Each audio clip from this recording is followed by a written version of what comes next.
کوئی گل باقی رہے گا نہ چمن رہ جائے گا، لیکن رسول اللہ کا دین حسن رہ جائے گا، پر رسول اللہ کا دین حسن رہ جائے گا۔ نام شاہان جہاں مٹ جائیں گے، لیکن یہاں نام شاہان جہاں مٹ جائیں گے، لیکن یہاں حشر تک نام و نشان پنجتن رہ جائے گا، حشر تک نام نشان پنجتن رہ جائے گا۔ کوئی گل باقی رہے گا نہ چمن رہ جائے گا۔ ہم سفیر و باغ میں ہیں، کوئی دم کا چہچہا، ہم سفیر و باغ میں ہیں،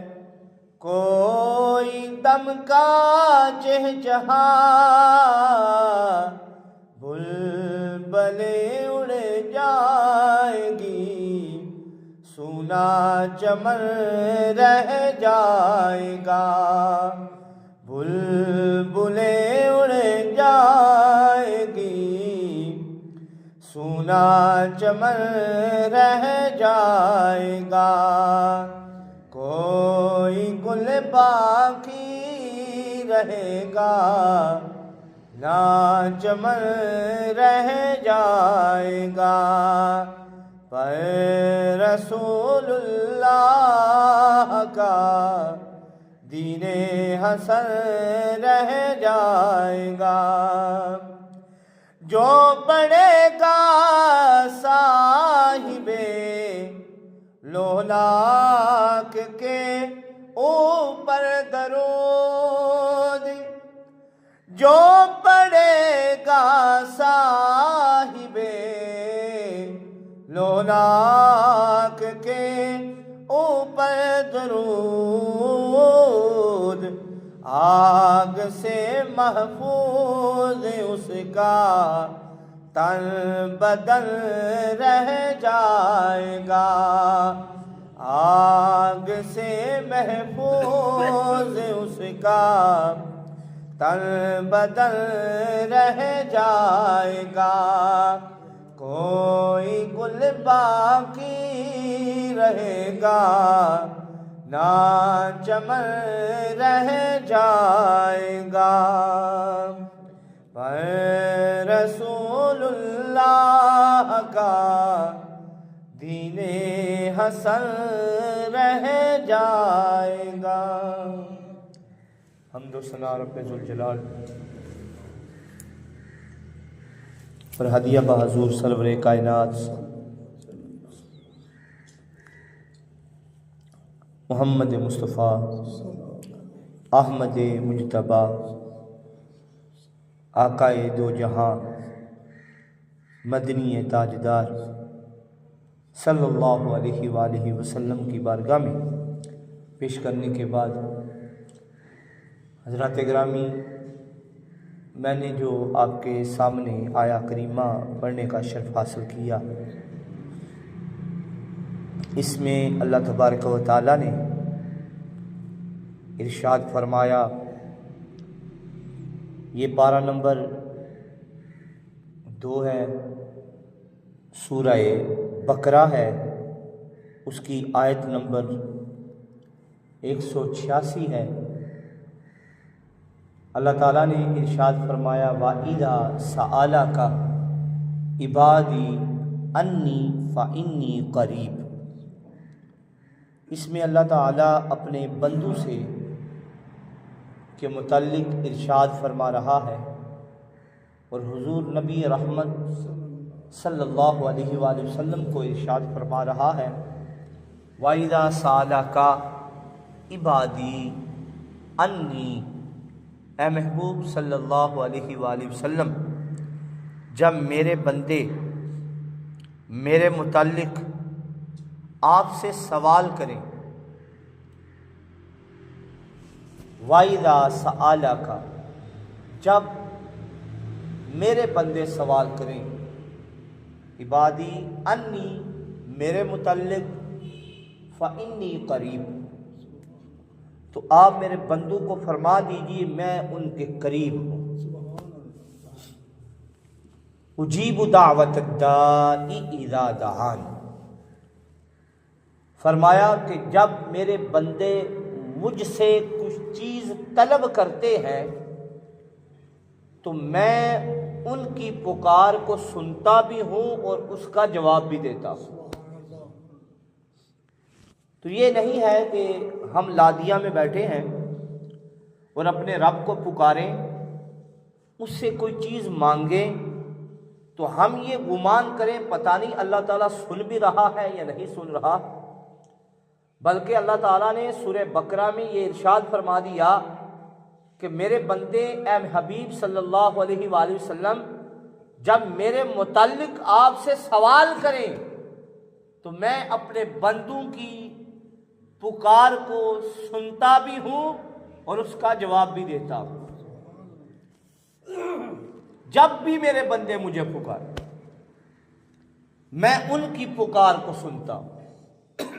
اور پکار کو سنتا بھی ہوں اور اس کا جواب بھی دیتا ہوں۔ آگے فرمایا فَلْيَسْتَجِيبُوا لِي وَلْيُؤْمِنُوا بِي لَعَلَّهُمْ يَرْشُدُونَ، پس انہیں چاہیے کہ میرا حکم مانیں اور مجھ پہ ایمان لے آئیں، لَعَلَّهُمْ يَرْشُدُونَ، تاکہ انہیں ہدایت دی جائے۔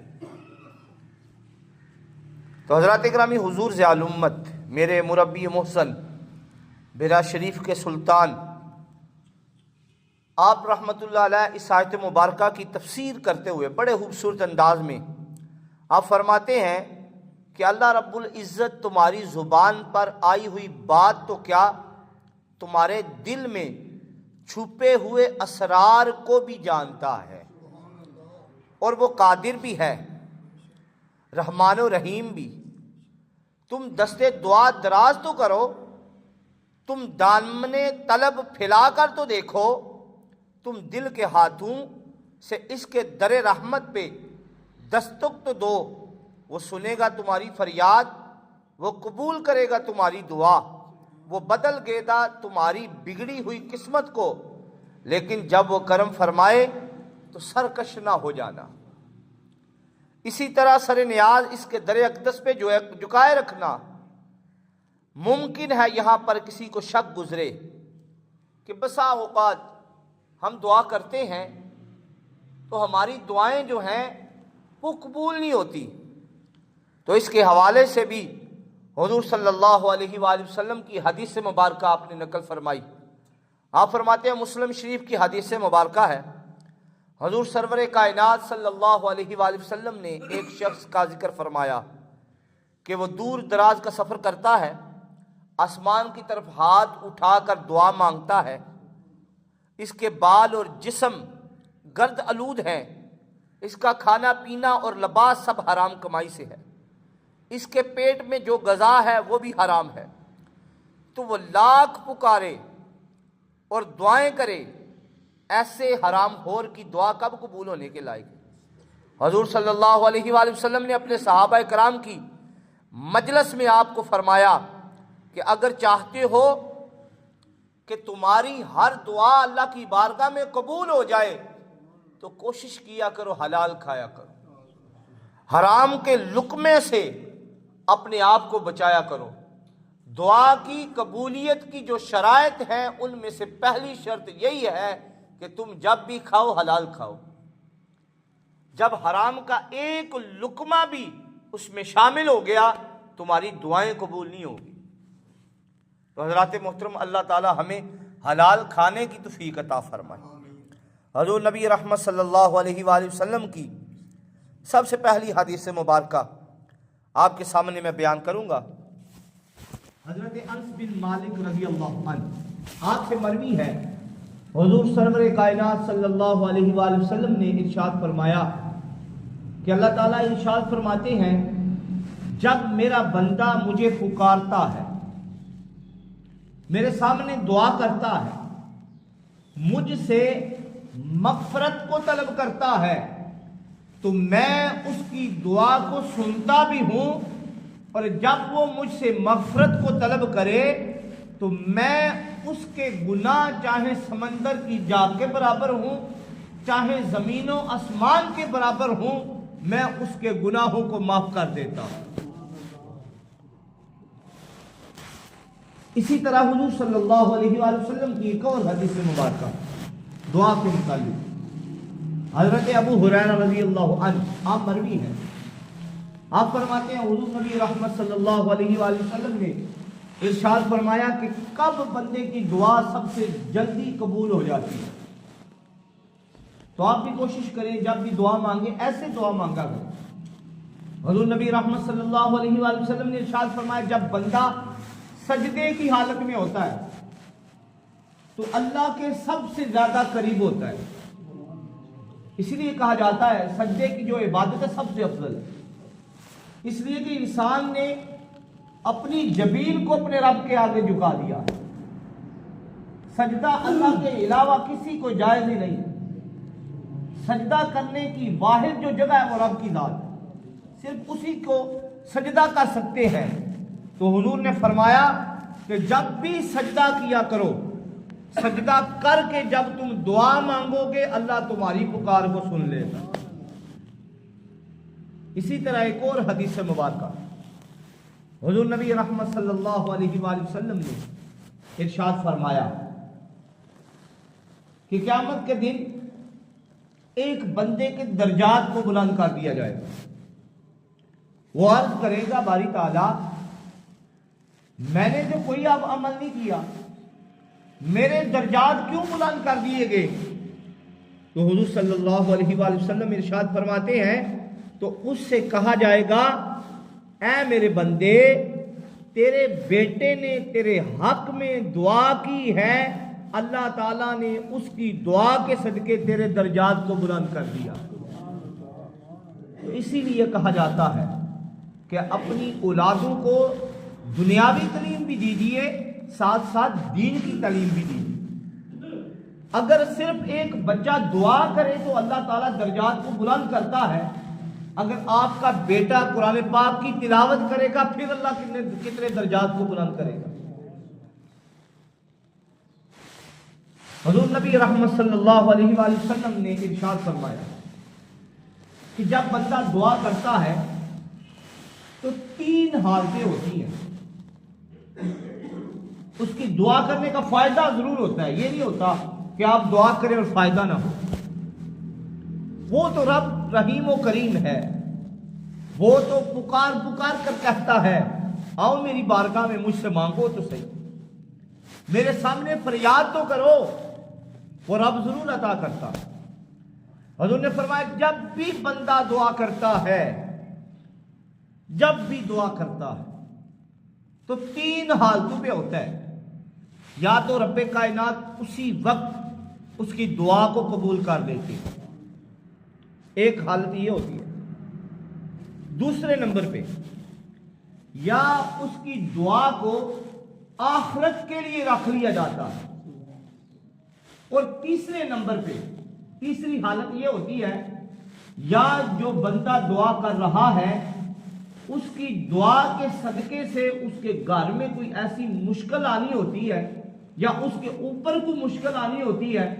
اللہ تعالیٰ اس دعا کے صدقے سے اس کی مشکل کو دور کر دیتا.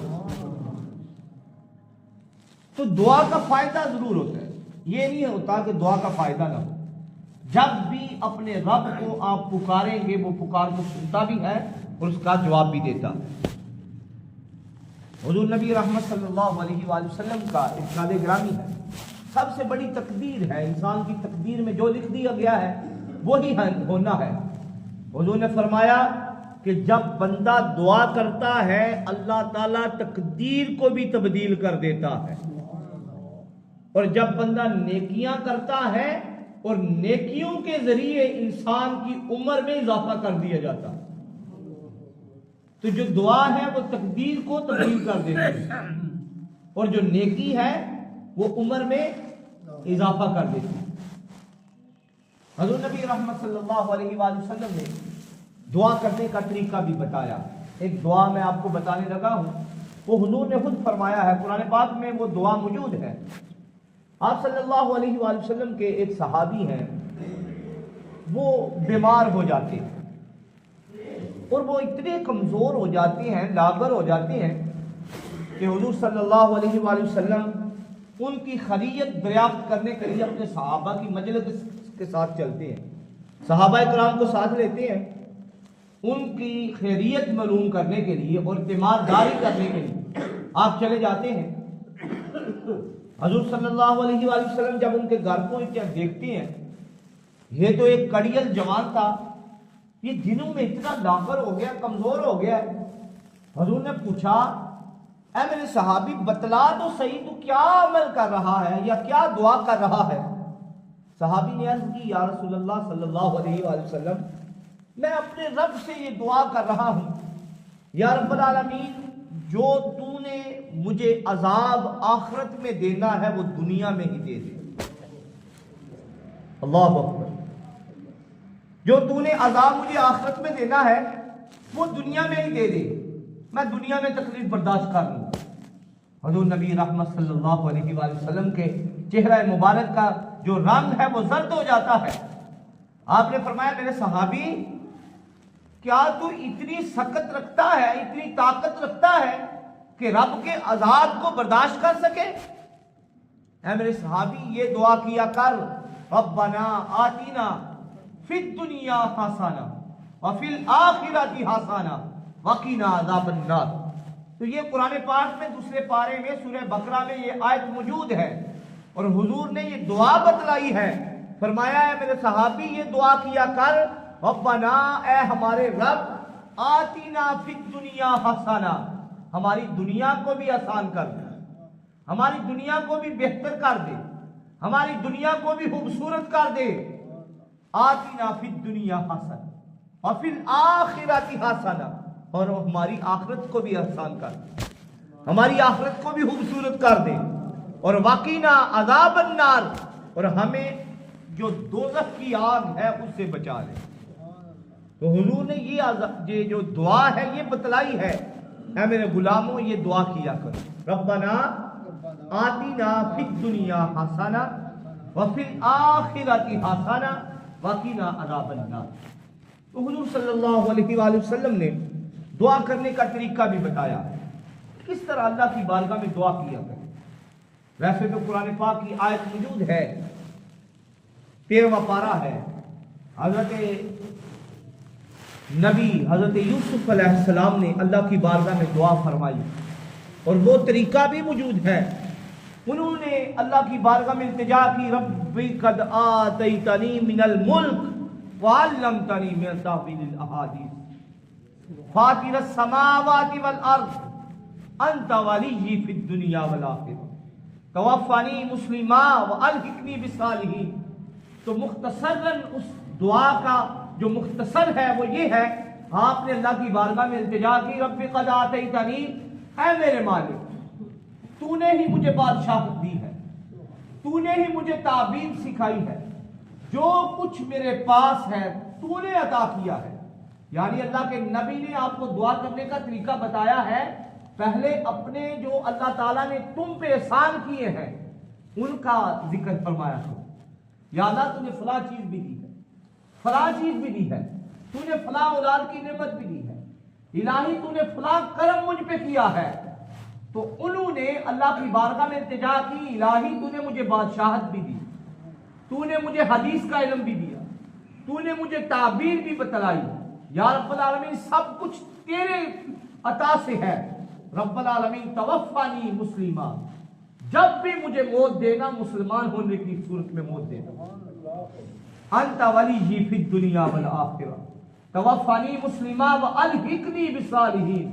اور جب بھی مجھے اس دنیا سے لے کے جانا صالحین میں سے شمار کر۔ اور حضور نے طریقہ بتلایا کہ کس طرح دعا کرنی چاہیے۔ حضور نبی رحمت صلی اللہ علیہ وآلہ وسلم بیٹھے ہیں، تشریف فرما ہے، آپ نے دیکھا ہے کہ رابی آتا ہے، جلدی جلدی نماز پڑھ کے جانے لگتا ہے۔ حضور نے فرمایا رکو ذرا، کہ جامع ترمذی کی حدیث مبارکہ، حضور نے فرمایا اے رابی رک ذرا،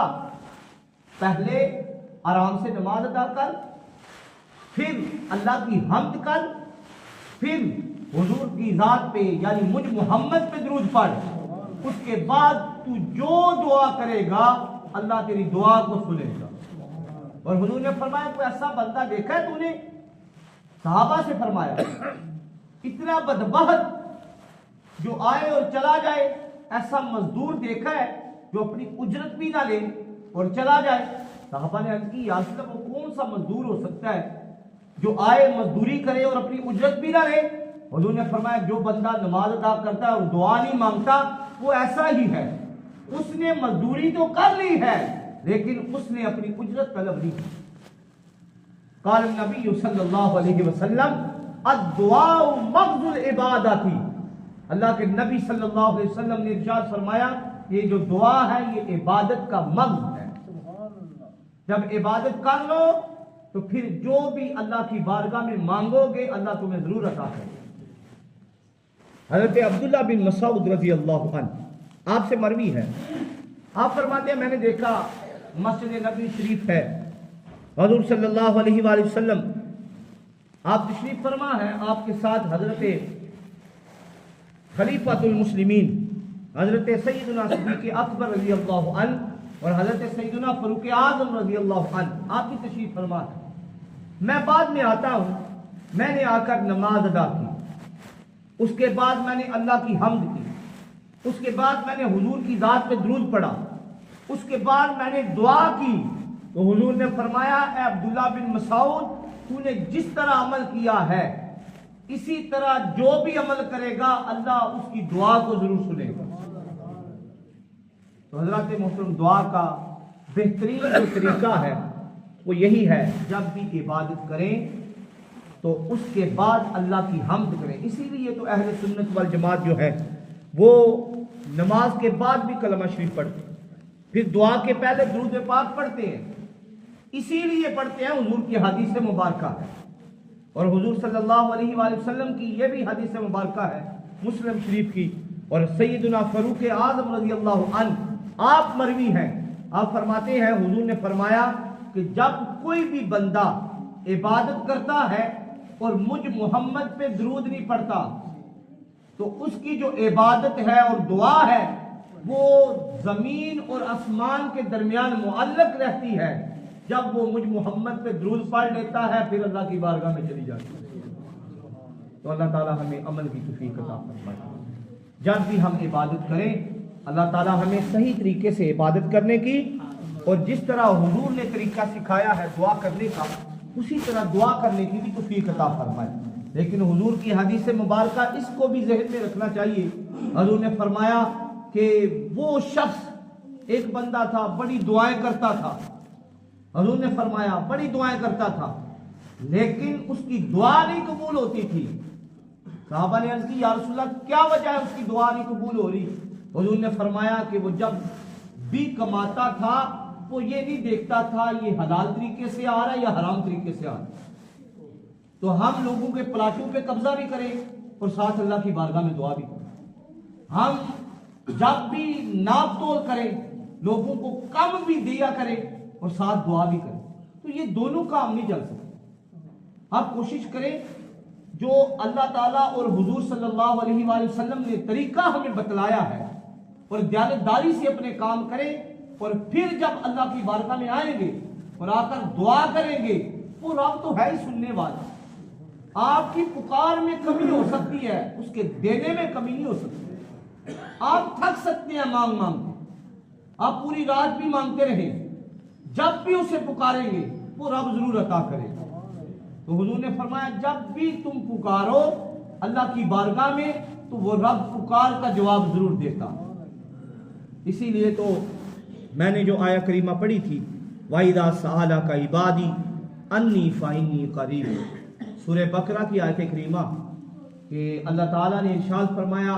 اے حبیب صلی اللہ علیہ وآلہ وسلم میرے بندوں کو بتلا دو کہ جب بھی تم مجھ سے سوال کرتے ہو، جب آپ کے پاس میرے متعلق میرے بندے سوال کریں